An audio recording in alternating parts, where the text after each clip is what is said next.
Welcome back to the channel. You're watching Sawtooth Tactical, and today is a very good day because we've got new suppressors today.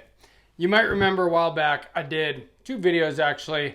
There was an NFA experiment. I had certified this one on January 10th, which was before all these fast approvals started happening in the middle of February. And so I certified another one on March 26th, hoping to get a fast approval and a batch approval, and that didn't happen. And so then I made a second video about what happens if you don't get that fast approval and explained how their new system is working.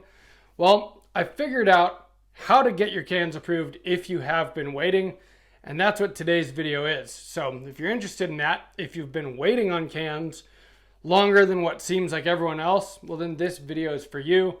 Make sure you're subscribed, and let's begin. The ATF has a new approval process in place for NFA items, for Form 4s, I think maybe for Form 1s too, I'm pretty sure, but definitely for Form 4s. People have been getting suppressor approvals back faster than ever in history, that I know of at least. Generally, people are getting them back within a week these days. But some people are not, and I ended up being one of those people. And when I looked into it, basically, if you do your NICS background check and the FBI approves you immediately, then that goes straight to the ATF NFA Division, and they push the process through for your suppressor. You get it approved right away. This is the new system. You used to just go at the end of the line no matter what. But if you don't get that instant NICS approval, well, then you do go to the end of the line, basically a separate line. And so that's what happened to me. I ended up in that second, slower line. And I know that a lot of you have as well, because I've seen your comments on those two videos. Well, I finally got sick of waiting, and I decided to do something about it. And I did mention at the end of the last video about this that I had a couple other tricks up my sleeve. Well, I finally decided to try them, and they actually worked. So if you remember in the second NFA experiment video, and this was about a month ago, I had said that I'd emailed the NICS liaison. And I'm going to leave these emails and phone numbers that I used down in the description. So make sure you check that out, because it did work for me, and hopefully it'll also work for you. But so I'd emailed the NICS liaison, and I got a general email back that basically told me, you know, you're waiting and keep waiting, and when it's approved, we'll let you know.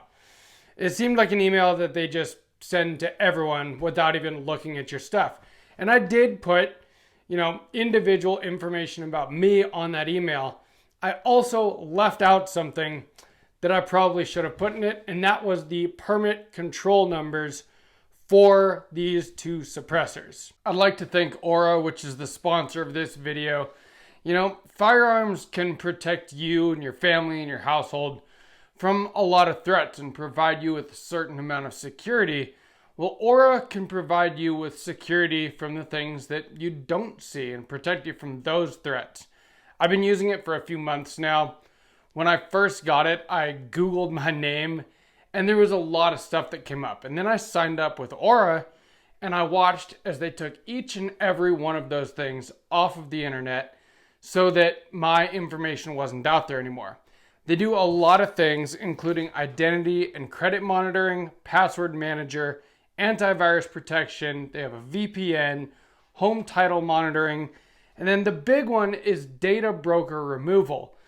As you guys probably already know, scammers are a huge part of life now, which really sucks. But the way that they get your information is from data brokers. And Aura goes out there and they find those data brokers that have your information, and they submit opt-out requests on your behalf, removing your information off the internet so that scammers don't have access to you anymore. The big thing that it's helped me with is I don't get spam calls anymore, and I've noticed that over these last few months that I've been using it. I just have stopped getting spam calls. If you want to support this channel, Sawtooth Tactical, the best way to do that is to sign up for Aura.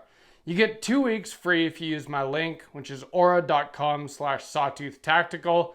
And then it's only $12 a month for all of those things that I listed earlier. I really appreciate what Aura has done for the channel, and I appreciate that they sponsor firearms related channels. It says a lot to me about who they are. I value my privacy, and I also value yours. So here I am about a month later, and like I said, I'm getting a little bit sick of waiting. And honestly, compared to my first one, which took 11 months, I really haven't been waiting that long in the grand scheme of things as far as how long suppressors have, historically took to get approved. But with everyone else getting approvals within a week or less, I wanted to get my dang suppressors. I wanted to be able to do content on suppressors for you guys. It seems like you guys like suppressor content. Well, now I've got 2 new suppressors. So what I did, I'd been waiting, like I said, since January 10th on this. This is an Otter Creek Labs Polonium K. January 10th, we're talking about 4.5 months right now. This one, I certified on March 26th. So we're a little over 2 months on that one. So I looked into it. I pulled up my old emails from the ATF from the days that I certified. I wrote down my control numbers. Every time that you do the NFA process for a suppressor, you have a permit control number. They need that information in order to deal with, your account basically, or your suppressors that you're waiting on. So I looked up those control numbers, I wrote them down. Then I called the ATF NFA Division. And of course, because of the higher than usual volume of people getting suppressors right now, and there is a higher than usual volume, with the approvals being so much faster than ever before now, a lot of people that I think probably weren't interested in waiting so long for a suppressor, well, tons of those people are getting suppressors now. What do you know? When you take a little bit of the infringement off, don't get me wrong, the whole NFA is still a giant infringement, but it makes makes people want to go through the process more when it's not so long. So there are a ton more people getting suppressors. They told me my wait time was going to be hours basically on the phone, but that I could leave a voicemail. So I left a message, and I will leave that phone number down in the description as well. I left a message with the ATF NFA Division, and then I went back into my email, and even though I'd emailed Nick's liaison before, about a month ago, and didn't really get any success or any improvement in my situation from it, I decided to email them again. This time, I included the control numbers for both of these suppressors, also the dates that I certified them, my name, my phone number, some other just information about me and about what I was asking about.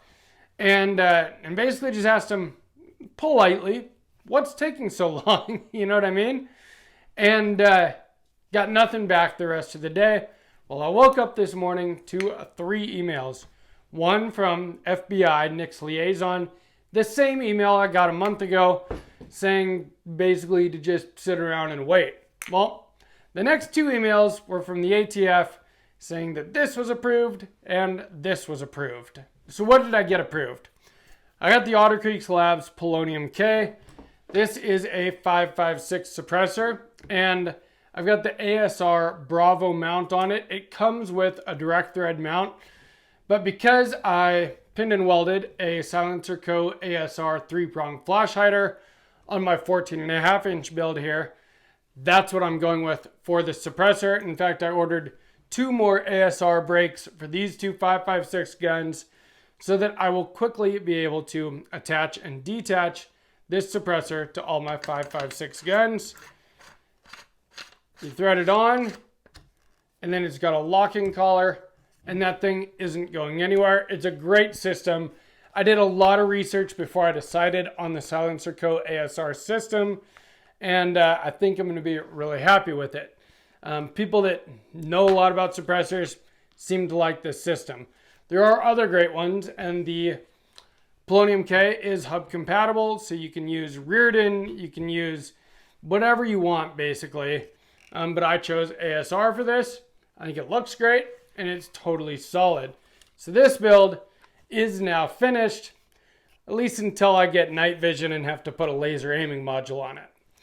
I also got the Whip Machine and Tool Mod 1, and Higgins at Whip Machine actually sent this out to me, to the channel, to do content about, so I really appreciate that from those guys.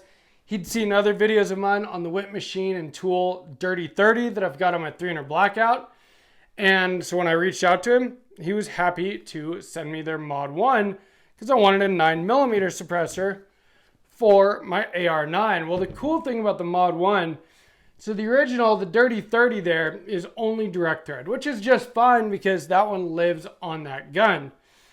Well, their Mod 1 has a QD system. So I put on the muzzle brake, I timed it with some shims so that, you know, the ports are correct and everything is timed correctly. And this one has a QD system as well. Threads on just like that. And now my 9mm PCC build is done as well.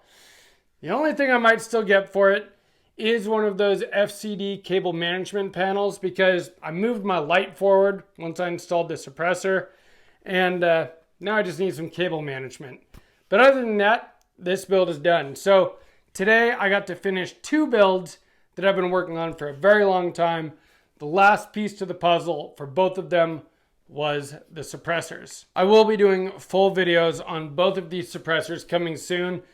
This week is going to be the Whip Machine and Tool Mod 1 9mm suppressor. Biggest reason is because they sent me this can to do content, and you know, it's been sitting in NFA jail for the last couple months. And so I just really want to do a video for those guys because I appreciate them sending out the suppressor. And then next week, I will be doing a video about this one, the Otter Creek Labs Polonium K. So stay tuned for content on both of these suppressors. I love suppressors. I love doing suppressor content. It seems to be really popular with you guys, and I want to give the people what they want. So if you enjoyed this video, hopefully this helps you. If you've been waiting for a long time on some suppressors, call the number down in the description. Email the email down in the description. Make sure you include your control numbers, the dates that you certified them, maybe the model, whatever. You know, give them the right information so that they know what to look for. And you might just find yourself with approvals on all your cans the next morning. Both of mine were approved the very next day. Coincidence? I think not. I mean, technically it could be, but I really doubt it. You know, the day after that I called him and emailed him, I got approvals on both. So this is the big update on the ATF or the NFA experiment. It did finally work out. I got both the cans I've been waiting for. Stay tuned for content on both of them. If you enjoyed this video, please give me a like. Share it with anyone that you know that is waiting way too long for suppressors. Hopefully this video can help them and they can get their cans approved. Make sure you subscribe to Sawtooth Tactical, and from Sawtooth Tactical, stay strapped or get clapped.